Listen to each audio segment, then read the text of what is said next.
And it's funny that you say that. I actually read an article, and it was actually an article kind of ripping Congress a little bit because of how, they talked about the stimulus when you lost like so many jobs, and they were saying, Yeah. oh, we're not going to give money to somebody, not to work. They're going to have motivation to stay home.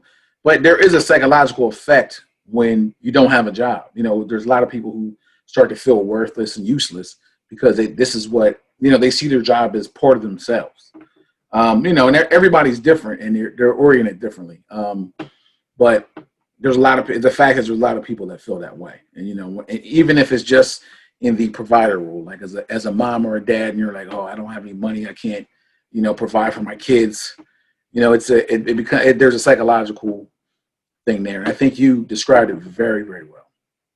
So, you know what, that's what happens in the interview questionnaire that I do.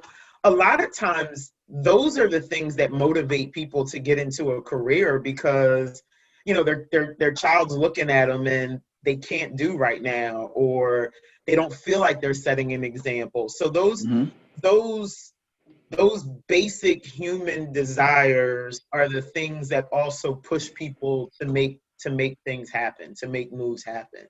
And that's what absolutely. I want people to believe. I want everyone to know that they have choices, that there are choices and options available to them, for sure. Absolutely. So what would you say to a person who watched this video and said, you know what, it sounds good and everything, but I still have doubts? You know what? It wouldn't be normal if they didn't have doubts, right? Like you wouldn't be sort of human if you didn't have doubts. And I guess the thing that I always say to people at this point, nothing beats a fail but a try. Like what does it hurt at this point? Like if you're in a place where you are unhappy, where you feel like whether you're unemployed, whether you're underemployed, whether you are just, plain unhappy at your job, what do you have to lose in terms of looking into other options and seeing what choices you have? So I joke, I keep these on my desk all the time. I, as a kid, loved they're choose your adventure books. I don't know if you remember these things here, but I do dating remember myself a little bit. You remember? Okay. So the cool thing, they were pretty cheesy books, but essentially in every single book, like you would read and then you would get to a page and it would give you options, right? Like it would say to you, if you take the tunnel into the grove for adaptation, turn to page 58, right? And so the point is that you wouldn't read for 42 pages and then when it came to a choice, you wouldn't go, you know what, I can't figure out what I want to do, so never mind. Right. You would choose. Or for me, like I would read one and then go back and read the other one. Right. And so my point to people though is that, you going through life and not making a choice is like closing the book after reading 42 pages. Absolutely, don't close the book.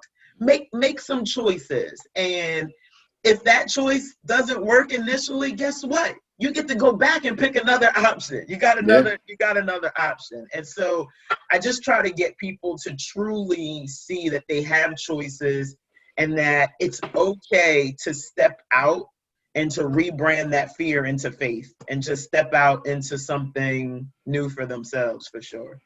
Yeah, I like that. Rebrand the fear into faith. I like it. That's it. Rebrand it. Absolutely. So the last question, right, is if you, in terms of your position now and what you've seen of people. Well, first of all, what area do you serve? Let me ask you that. So right now I've been doing a lot of work just in the communities, right? Like in underserved communities, communities where individuals, don't necessarily even know what a career coach is. It's one thing if people are out there and looking for information, right. But the idea is that there's some people that just don't look. And so being able to do these little mini workshops in different communities or for different organizations or different churches or different social groups or, different things, it allows me to kind of reach a group of individuals who maybe don't feel like they have choices or options. And so that part has been, I think, the most beneficial in terms of being able to do it, is being out in the community to be able to service them. Okay. And then, I have a few clients that are, already educated, need some interview prep. So Okay. I have a Sounds buddy good. who was looking for a new job. He just finished his master's degree, and he was getting ready to interview for a position. And so we just went through an interview role play, asking questions, talked about how to negotiate salary, things like that. And so, it's pretty versatile. And that's what I want people to know, regardless of where you're at, regardless of what point you are in your life or in your professional career, it's okay to seek out help, and I'm here to help. Like that's Absolutely. the whole point. So do you have are you virtual, like a virtual business? And It's a combination right now. So meeting with clients right now, I've been doing a lot of the virtual intake. And then obviously for the group functions, I've actually been doing small social distancing events, those social networking, 20, 30 people. Okay. And those have been face to face. I mean, listen, like most of us, I crave the face to face. I'd love to do everything face to face, but the times that we're in right now require a little bit of flexibility. So I can meet with people virtually, or I can, have them come to some of these different workshops and events that I'm doing as well. Okay. Are you touching the entire Delaware Valley, or? Yeah, so the first two events that I did were actually in Wilmington, Delaware. Oh wow. Okay. The other event that I just did last Saturday was actually in Chester, Pennsylvania. I live in South Jersey, so I'm based out of South Jersey. So yes, I'm tri-state. So the tri-state area for sure. Okay. So my final question this time, I promise, is you're good. how would somebody go about getting in contact with you if they want your services?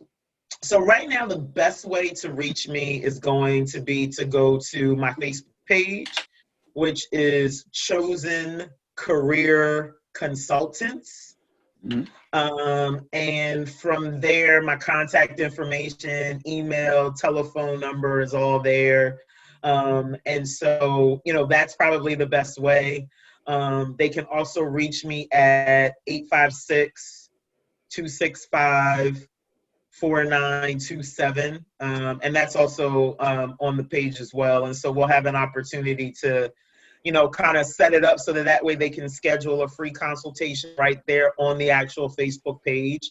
But that's going to be the best way right now. So if they're looking for some one-on-one, if they're looking to have me come talk to a small group, whether it's high school seniors trying to figure out what they're going to do next year, or if it's adults that, are finding themselves in situations where they don't know what to do. So, at this point, kind of any age group that needs that help for sure.